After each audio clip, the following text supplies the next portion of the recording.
Vous avez décidé que cette année, vous allez faire avancer votre vie amoureuse. Ah, c'est bien. Un peu plus d'activités sociales, une meilleure vie de prière, tout ça est excellent. Mais avez-vous songé à faire du ménage dans votre liste de critères? Elle est peut-être trop longue.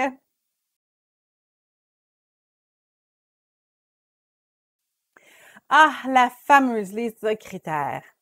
Certains célibataires prennent l'exercice très au sérieux et leur liste peut facilement s'étirer à une quarantaine de critères. Être sélectif est bien, mais trop de critères peuvent nous rendre confus et retarder indéfiniment notre choix. Alors retournons à la source. Qu'est-ce que la Bible dit sur ce sujet? Dans le contexte historique où a été écrite la Bible, les mariages étaient arrangés. La jeune femme, tout comme le jeune homme, n'avait pas le luxe de former une liste de critères exhaustifs. Les bons pères devaient certainement tenir en compte un peu le goût de leurs enfants, mais ce sont les parents qui formaient une liste de critères. Quels étaient ces critères? L'exemple le plus clair est celui d'Abraham à la recherche d'une épouse pour son fils Isaac dans Genèse 24.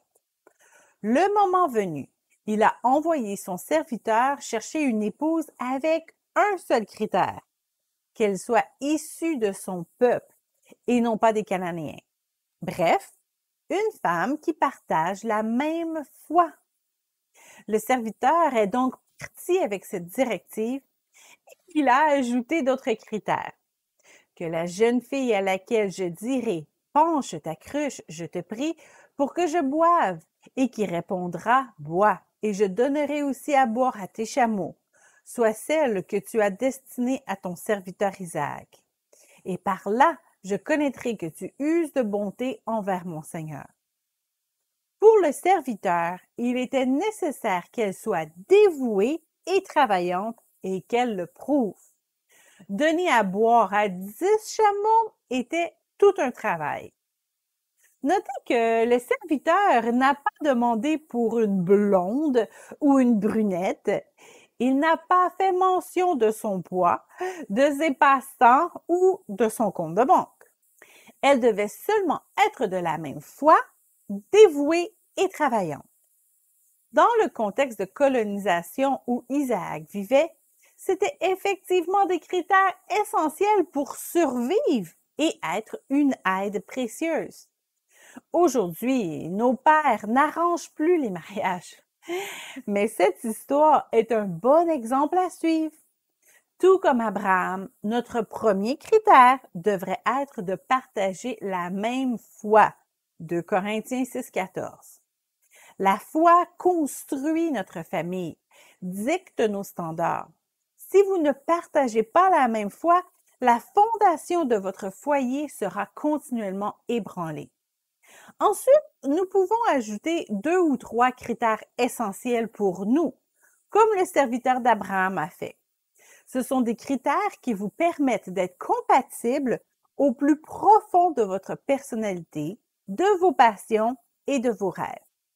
Par exemple, si vous êtes une personne très sportive qui participe à un sport compétitif, vous ne serez jamais heureux avec une personne totalement sédentaire. Une si grande dichotomie entre les deux personnalités ne va causer que des tensions et des incompréhensions. Ou encore, une personne très insécure dans ses finances ne sera jamais heureuse avec une personne qui est très libérale. Quels sont les 2-3 points qui font de vous ce que vous êtes, qui forment le cœur de votre personnalité? Vous trouverez ainsi les critères essentiels à ajouter sur votre liste. Et c'est tout. La foi et 2 ou 3 critères essentiels.